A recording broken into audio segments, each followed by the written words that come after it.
Olá, está no ar o Miscelânea. Hoje vamos falar sobre tecnologia. Tecnologia na educação e também sobre as inúmeras utilidades dos drones. Também vamos aprender uma dica muito interessante no quadro de moda e conhecer uma receita da chefe Giovana Carneiro.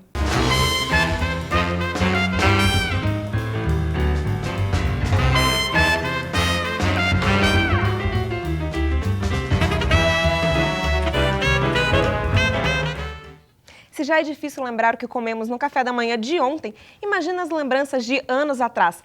Tenso, né? Mas ao mesmo tempo, como seria a vida se nosso cérebro guardasse todas as nossas memórias para sempre?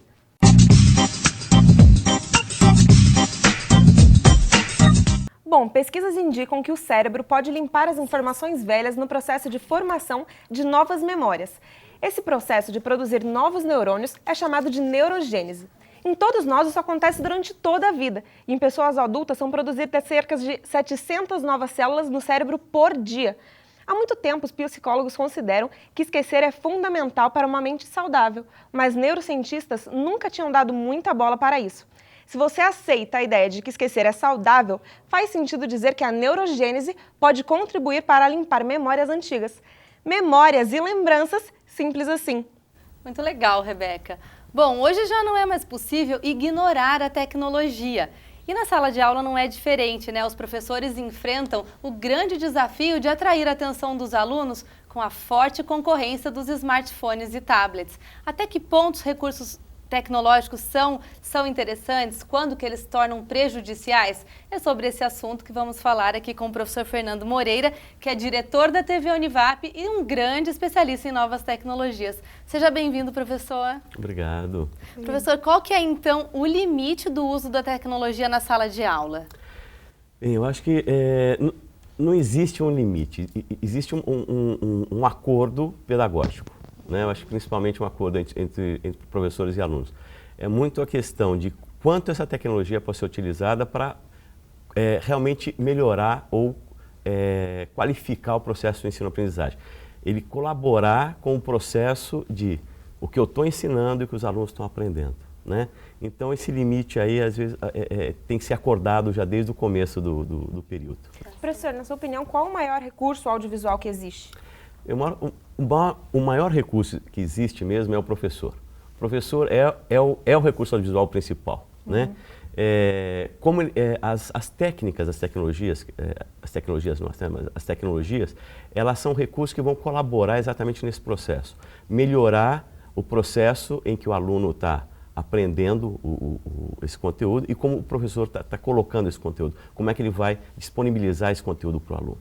E, professor, como é que o senhor analisa essa transformação nesse cenário da educação com a utilização dos recursos tecnológicos? Bem, outro dia uma coisa bastante engraçada, como se alguém que viesse, né, do passado, do século XIX, ele chega agora no século XXI, ele olha para tudo e fala, nossa, que maravilha, tecnologia, tudo isso. Aí ele entra numa sala de aula e fala, nossa, igualzinho a sala de aula que eu usava no século XIX, a maioria das salas. Né?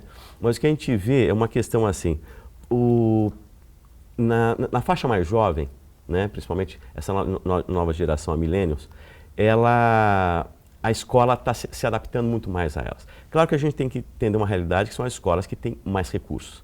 Né? Ou seja, não estão falando assim em termos gerais. Mas as escolas que têm mais recursos, elas tentam trazer a tecnologia para a sala de aula porque esse aluno vem de uma geração que ela está consumindo tecnologia de uma forma muito grande.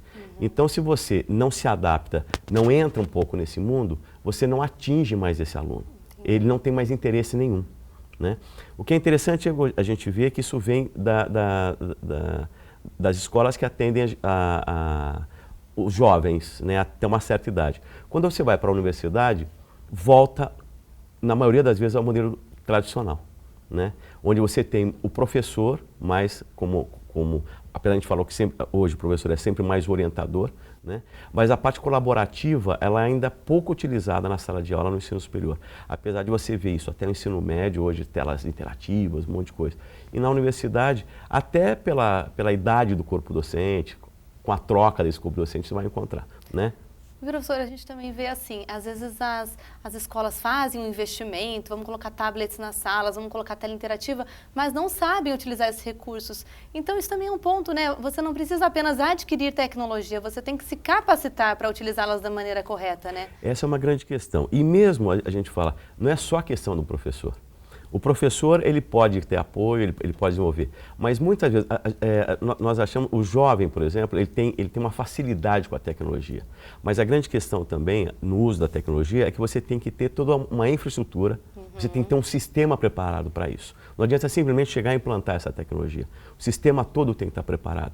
Não adianta você colocar uma tela interativa e simplesmente utilizar ela para fazer alguns desenhos em cima da tela, né? O material tem que ser preparado para isso, para que ele tenha realmente um uso efetivo. Senão você está fazendo uma pirotecnia sem conseguir um resultado efetivo no final, que é melhorar o processo de aprendizagem, né? Professor, conta pra gente os recursos que o senhor utiliza em sala de aula, esses novos recursos. Bem, hoje eu estou testando um novo recurso, que é um sistema robotizado, né, que você coloca uma câmera, pode ser inclusive um celular, e que ele acompanha o professor, ele tem um microfone também. Na verdade, como teste, o que está servindo, primeiro, eu estou podendo, com isso eu analiso minhas próprias aulas, está ajudando, e a ideia é editar esse material e compor um material de suporte, de apoio às aulas depois, né, para poder fazer o resgate do conteúdo. Mas também já encontrei alguns problemas. A gente tem a limitação do tempo, tem várias coisas. Então, também é uma coisa, parece simples, né? Também, agora estou estudando outros métodos para como condensar essas aulas e como apresentá-las de modo mais efetivo. E ainda tem depois o servidor de vídeo que a gente tem que disponibilizar, tem várias coisas. Então parece simples, mas a gente tem que aprender. E tem um site também, né, que é onde centraliza todas as informações, modelos de pauta, né, calendários. Eu achei, montei algumas aplicações simples, mas, por exemplo, do aluno poder criar uma pauta de jornalismo ou um roteiro de rádio e televisão e automaticamente ele envia esse roteiro, já vem para o meu computador, quer dizer, vai para a nuvem, já vem para o meu computador, o aluno também pode ter acesso, eu também posso ter acesso. Até o ano passado eu estava testando um aplicativo, né, um aplicativo bastante simples, mas também que já fazia com uma redação, né, o aluno tinha o uso de uma redação no smartphone. Mas a gente percebe outras questões, como eu falo, a questão da estrutura e a questão de sistema, né? Alguns alunos não têm smartphone, alguns smartphones não tinham capacidade para rodar. A gente tem a distribuição, era feita por um código QR e alguns alunos tinham, às vezes, dificuldade de fazer a instalação. Mas eu acho que é uma metodologia que eu estou tentando desenvolver, não um método, mas metodologia para facilitar principalmente o aprendizado dos alunos e, claro, facilitar meu trabalho também para fazer a aferição do que está sendo feito. Professor, eu gostei muito das imagens que a gente viu ali. Para nós alunos é realmente muito bom todas essas novas tecnologias. Mas o senhor acha que toda essa nova mudança, a tecnologia na palma da mão do aluno também, ela ajudou ou atrapalhou? Ela ajudou mais ou atrapalhou mais? Eu acho que ajuda mais à medida que a gente consegue trabalhar dentro de um sistema junto com os alunos. Por exemplo, a distribuição de conteúdo hoje. Não precisa usar papel, né? E os alunos hoje, como eles têm muito essa questão, tudo eles vão buscar na internet, eles não gostam muito de anotar, que falam, depois eu busco, depois eu encontro de novo. E isso também acontece na sala de aula. Eles têm sempre a necessidade, eles querem que o professor entregue esse conteúdo para eles, e claro, principalmente aí de forma eletrônica. Mas o principal, eu acho que a principal ferramenta que ainda está sendo bastante testada é a questão de como usar essa ferramenta exatamente no modelo colaborativo. Ou seja, é o aluno participar de maneira mais forte, né, junto com o professor, para criar esse conhecimento de forma conjunta. Essa, eu acho que é a grande mudança que a tecnologia colabora de uma forma muito forte. E, professor, na educação infantil, os pedagogos ainda se dividem muito sobre o momento certo de aderir a essa tecnologia para as crianças, né? Nós vemos que hoje também muitas escolas já utilizam tablets, crianças já fazem tarefas online. Qual que é a sua opinião sobre isso? Eu acho que a gente tem que ter um certo limite também. Eu sou pedagogo, né? Eu acho que a gente percebe muito.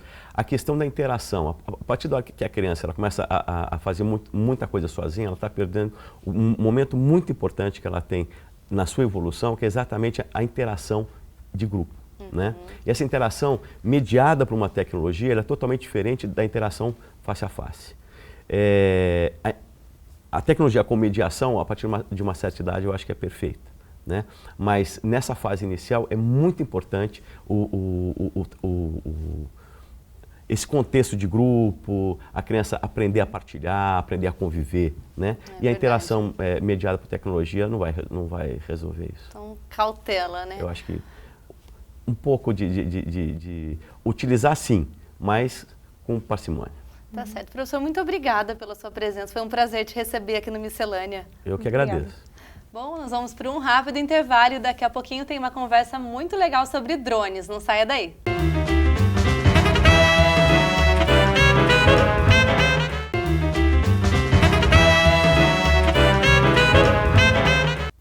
O Miscelânea já está de volta e chegou a hora de conferirmos a dica muito legal que a Nicole preparou pra gente.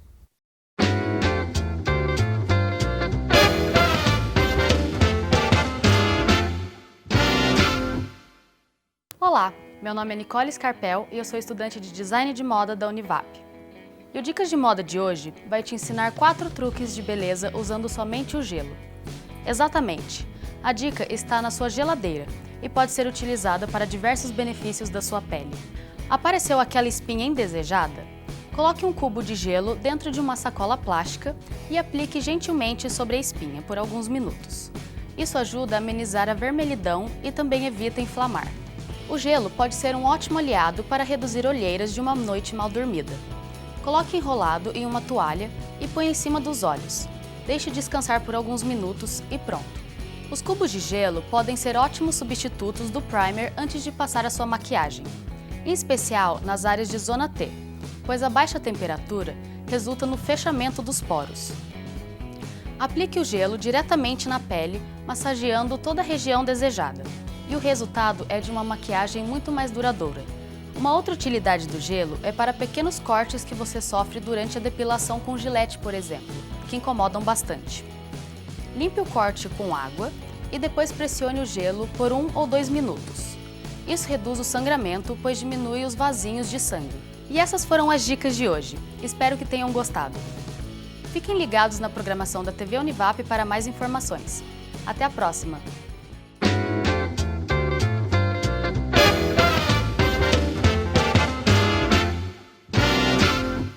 Muito legal, Nicole. Agora, continuando o tema de tecnologia no programa, vamos falar sobre drones no Tira Dúvidas.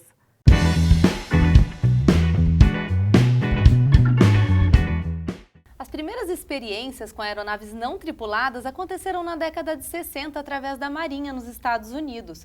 Mas foi somente na década de 80 que os drones ficaram mais conhecidos e agora invadiram o nosso dia a dia com inúmeras utilidades. É verdade, Fabi. E para explicar o funcionamento, nós recebemos aqui no estúdio o professor Elosman, é isso? Elosman, engenheiro com mestrado na área de drones. Seja bem-vindo, professor. Eu gostaria que o senhor nos explicasse qual que é a origem do drone.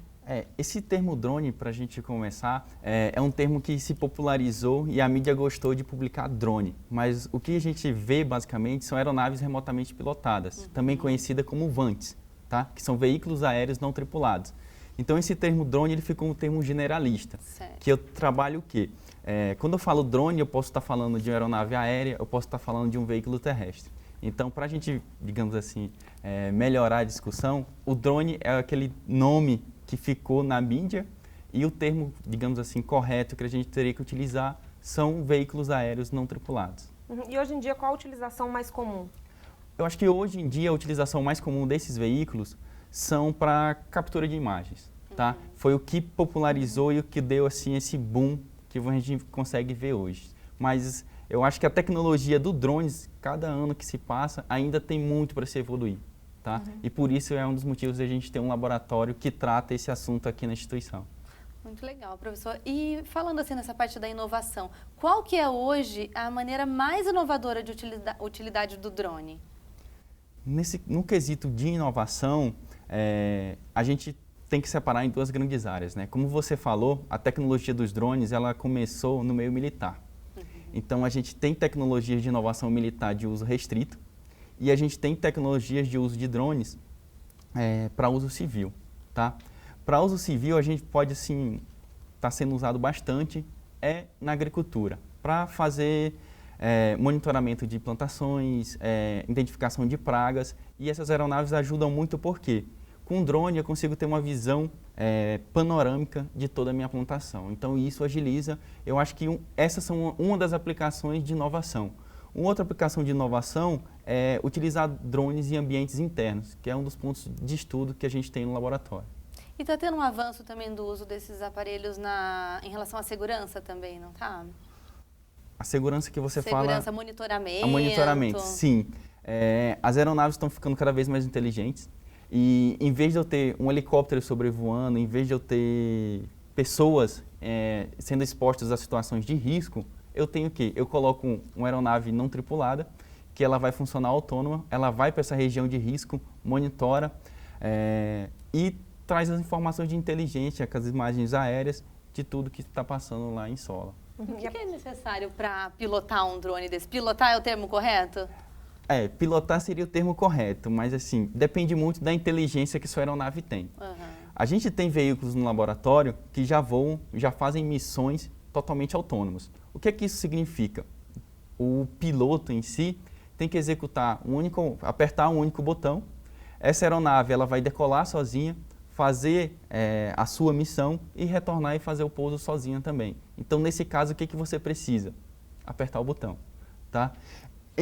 Em alguns outros casos, onde você tem situações de risco, por exemplo, quando envolve pessoas ou regiões de prédios habitadas, a gente não pode utilizar esses sistemas autônomos. Tá? Esses sistemas autônomos em si, hoje, com a regulamentação da ANAC, eles só podem funcionar em áreas não habitadas. Tá? Em áreas habitadas, o piloto tem que ter comando da aeronave durante todo o voo. Tá? Aí você tem que ter experiências com sistemas aeronáuticos, eu diria no mínimo, e ter uma boa experiência com aeromodelos também. Tá? Que isso ajuda muito porque pilotos de aeromodelos desenvolvem bem as capacidades de controle remoto de sistemas. Então, eu acho que os pilotos de aeromodelos seriam um bom início para quem está querendo começar, para quem está querendo chegar e até mesmo montar o seu próprio drone e fazer alguma coisa do tipo. E qual a altitude máxima que um drone pode chegar? A regulamentação da ANAC hoje fala de 120 metros. Tá? Eu não posso passar desses 120 metros porque eu já começo a invadir o espaço aéreo das aeronaves tripuladas. Tá? Então, para não evitar acidentes, a ANAC pede que todos os drones sejam mantidos numa altitude menor que 120 metros. E quais são outras regras que a ANAC propõe nessa regulamentação? Algumas mais básicas, assim, só para a gente entender. Nessas regras que a ANAC propôs de regulamentação, envolvem basicamente o quê? Altitude máxima, como a gente já comentou, peso da aeronave, distância de voo entre pessoas que não estão cientes que tem um drone, ou como a ANAC prefere chamar de RPAs, que são veículos remotamente pilotados, são distância de voo, situações de risco, como eu comentei também sobre o automatismo. Tá? Essas aeronaves, a ANAC não permite automatismo. Tá? Todo momento do voo, os pilotos têm que ter controle para, caso aconteça algo inesperado, conseguirem trazer a aeronave de volta em segurança e não ferir ninguém. Então, acho que, resumindo essas regulamentações, seriam basicamente o quê? Não voar sobre pessoas, tá? Isso é importante. Altitude máxima, se for fazer voos outdoor, de 120 metros. E sobre a questão dos automatismos também. Professor, nesse quadro Tira Dúvidas, a gente recebe perguntas pelo Facebook. Daí o Felipe Frige perguntou pra gente, qualquer tipo de aparelho que voa com hélices é considerado um drone? Não. Foi o que o senhor falou no começo, né? Isso, foi o que eu comentei com vocês no começo. O que popularizou hoje foram os quadricópteros, tá? Que são aqueles veículos que têm 4 hélices e conseguem pousar e decolar verticalmente, tá? Então, essas características de decolagem e pouso vertical, eles trouxeram o quê? Eles trouxeram mais usabilidade. Então, você não precisa de uma pista, você não precisa de nada disso para estar decolando o seu drone, tá? Então, digamos assim, esse modelo de aeronave, ele já vem sendo estudado desde 1910, mais ou menos, tá? Só que, na época, não se existia tecnologia suficiente para fazer essas aeronaves tornarem-se reais, tá? E com o avanço da eletrônica e da engenharia de forma geral, conseguiu o quê? A gente conseguiu ter potência maior nos motores, a gente conseguiu baterias melhores, a gente conseguiu uma eletrônica melhor. E aí tornou aquele projeto que o pessoal começou a estudar em 1900 efetivo agora, que banalizou basicamente, virou brinquedo, virou tudo. E a gente tem uma outra pergunta também do Rafael Correia, que pergunta qual a diferença entre aeromodelo e drone? Isso é uma questão assim que é difícil a gente separar e fazer um limite, a partir disso era modelo, a partir disso é drone. Por quê? A ANAC até comenta sobre isso, sobre o tipo de uso, tá? Se for um uso recreativo, já está indo mais para a área de aeromodelos. Se for um uso profissional, de captação de imagens, monitoramento de colheitas, entre outros, é drone ou veículo aéreo não tripulado, tá? Então tem essas definições. Se eu estou trabalhando com recreação, a gente trabalha mais para aeromodelismo. O Tira Dúvidas não terminou ainda. No próximo bloco a gente vai receber o aluno de Engenharia Elétrica que também participa do estudo de drones aqui da Univap. Então não saia daí.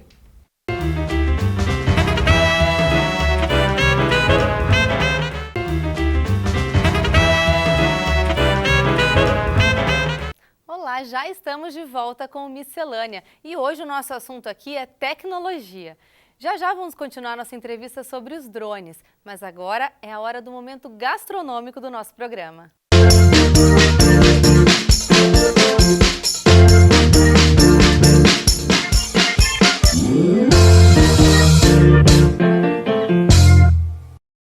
Oi gente, meu nome é Giovana Carneiro, eu sou aluna do 2º ano de gastronomia aqui da Univap e hoje eu vou fazer para vocês o cupcake de tiramisu.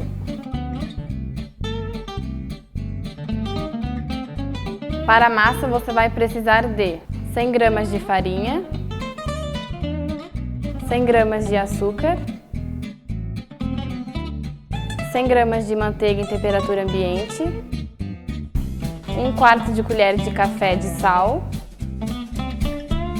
meia colher de café de bicarbonato, meia colher de essência de café e 2 ovos inteiros. Para a cobertura, 60 gramas de açúcar de confeiteiro, 125 gramas de cream cheese,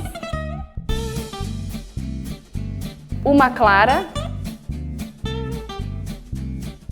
uma gema, 15 gramas de cacau em pó. Vamos começar batendo a clara. Você pode bater ela ou na batedeira ou na mão mesmo.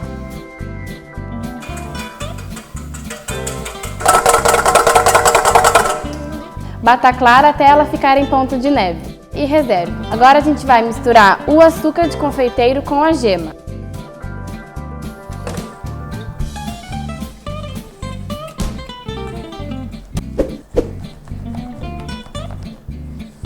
Agora misture o cream cheese. Agora adicione a clara que você reservou.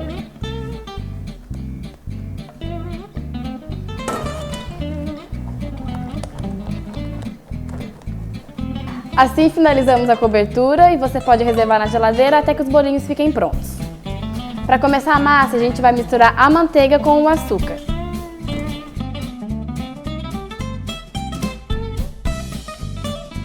Quando a mistura estiver nessa consistência, você pode adicionar os ovos já. Não se preocupe se a massa ficar areada, ela está no ponto certo, pode continuar. Adicione a farinha.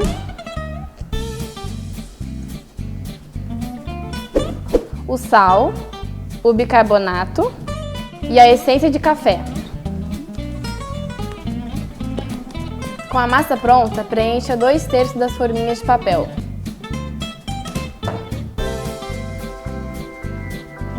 Asse os bolinhos a 180 graus de 15 a 20 minutos.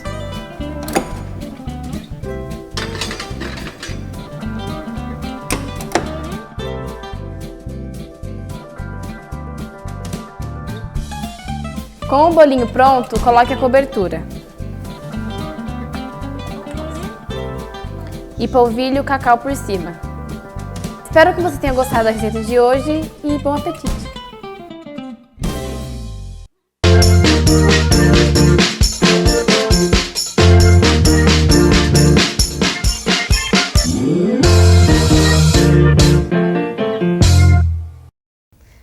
neste bloco, além do professor Elosman, nós recebemos também o aluno do curso de Engenharia Elétrica, Paulo Custódio. Seja bem-vindo, Paulo. Olá, obrigado. Tudo bem. Bom, vocês participam de um laboratório aqui na Univap, né, que estuda os drones. Eu queria que você contasse um pouquinho pra gente sobre esse trabalho. Sim, é um laboratório de veículos autônomos bem interessante, que engloba trabalhos na área de elétrica, que é o curso que eu faço, e permite que eu trabalhe em outras áreas, como programação, me aprofunde nessas áreas. Minha área específica, mas no laboratório é programação, mas há diversas áreas que eu posso estar trabalhando, como desenho de aeronaves e outras áreas. Quais são as outras ações desse laboratório, professor? Isso, atualmente no laboratório a gente tem ações das duas, eu diria até 3 engenharias principais, que seriam a engenharia elétrica, a engenharia da computação e um pouco de engenharia mecânica e engenharia aeronáutica. Então a gente consegue fazer uma sinergia com vários desses cursos da instituição e aí a gente traz os alunos para praticarem o que eles estão aprendendo em sala de aula. Isso que torna, digamos assim, o laboratório bem mais interessante para os alunos. Paulo, e como que é para você e para os outros alunos também trabalhar com isso e poder estudar esse assunto tão legal? Então, é bem interessante, pois a gente consegue aplicar o que a gente está aprendendo na sala de aula, que, por exemplo, no meu caso, que já vim do técnico, está aplicando o que eu já aprendi, pôr a mão na massa, fazendo mesmo. Nessa área de Vantes, que é uma área que vem crescendo cada vez mais. E é com isso que você quer trabalhar depois? Sim, eu penso bastante em trabalhar nessa área, processamento de imagens, que é uma das áreas que eu trabalho. Legal. Bom, nós estamos aqui com alguns modelos de drones, eu estou aqui com um bem levinho. E, professor, eu queria que você explicasse a diferença desses modelos que nós temos aqui no estúdio. Isso, a gente trouxe esses 3 modelos justamente para, digamos assim, para explicitar. Esse que você tem na mão, Fabi, é uma aeronave que é um brinquedo, tá? Na verdade, eu não posso nem chamar de drone, é um quadricóptero de brinquedo mesmo. Por isso que as hélices estão todas protegidas, justamente para não provocar nenhum acidente com ninguém. Já esse outro modelo que eu tenho na mão é uma aeronave que é conhecido agora, que está bem na moda, para fazer corridas de drones, tá? A gente chama de FPV Race e é o que o pessoal está usando. Teve recentemente um campeonato nos Emirados Árabes e foi um garotinho que ganhou, tá? Então esse aqui é o cara que está fazendo sucesso no momento, e esse que está na mão do Paulo é uma aeronave que a gente utiliza no laboratório para fazer desenvolvimento, fazer programas, testar novas técnicas de controle para ele. Então essa aqui seria basicamente uma aeronave que a gente montou para fazer desenvolvimento, uma aeronave experimental. Essas duas foram montadas aqui por vocês no laboratório? Essas duas foram montadas pela gente no laboratório. O intuito desse aqui tem muito a ver com o trabalho do Paulo, que é na questão de rastreamento de aeronaves indoor. Por isso que o tamanho dela já é bem mais reduzido, tá? O Paulo está com uma ideia bem interessante no trabalho dele, que é fazer o quê? Quando a aeronave está voando fora, a gente consegue captar essa informação da aeronave por meio de um GPS, tá? Só que quando eu estou dentro, por exemplo, aqui como a gente está no estúdio, o que acontece? O sinal de GPS não funciona.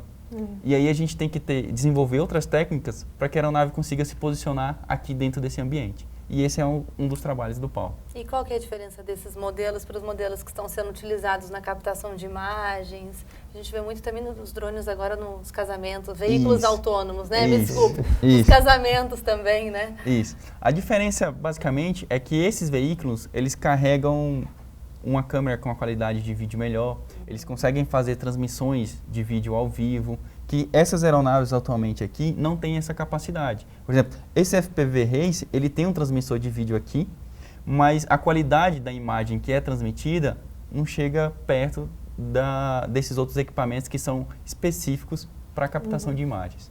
E há quanto tempo existe esse laboratório aqui na Univap? O laboratório, o LRVA, que é Laboratório de Robótica e Veículos Autônomos, já está no seu 2º ano aqui. Tá?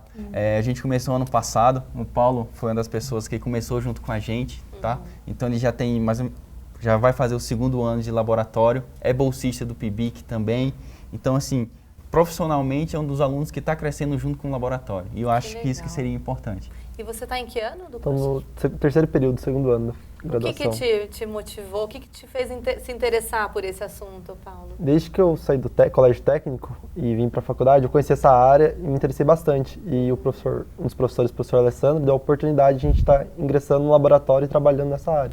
E, professor, esse estudo sobre esses veículos, ele também acontece no meio acadêmico, lá na sala de aula, ou é só no laboratório mesmo? Seria mais restrito aos alunos que demonstram esse interesse? O que acontece? A gente hoje, na Univap, a gente não tem uma matéria específica de drones, Certo. tá? Mas assim, algumas matérias em microcontroladores, em sensores e atuadores, a gente utiliza exemplos práticos no laboratório que a gente utiliza. Então, eu utilizo processadores que são utilizados nos drones, eu utilizo os sensores que são utilizados nos drones também, tá? Então, essa que é a relação com o meio acadêmico. A gente nota então, que a Univap realmente tem a parte prática, ensina os alunos colocando a mão na massa, né? Isso. Essa que é a ideia, fazê-los com que eles desenvolvam fisicamente e apliquem a engenharia. Bom, nossa conversa foi muito legal, a gente gostou muito. Muito obrigada pela presença de vocês, viu? Obrigado. Vocês querem deixar um contato do laboratório? Podemos sim. A gente tem um Facebook, tá? Se vocês procurarem lá no Facebook Laboratório de Robótica e Veículos Autônomos, vocês vão achar a página do laboratório e acompanhar todas as atividades do laboratório. E aproveitar o espaço de vocês. Fique à vontade. Eu queria fazer um convite que a gente está promovendo o primeiro Sumô de robôs da instituição. Então, a princípio, esse Sumô vai ser aberto somente para alunos da Faculdade de Engenharia da Univap e alunos do Colégio Técnico também, tá ok? Então, fica o convite aqui. Quem quiser mais informações sobre o Sumô, a gente tem um evento também na página do Facebook que vocês podem estar acessando. Que dia que vai ser, professor? Dia 20 de junho. Tá certo, então. Ok? Mas as inscrições já estão abertas, tá? Legal. E vão até o final do mês agora as inscrições. Legal, muito obrigada mesmo pela presença de vocês, viu? Bom, e o Miscelânea fica por aqui. Nos acompanhe nas redes sociais. Até semana que vem. Tchau. Tchau.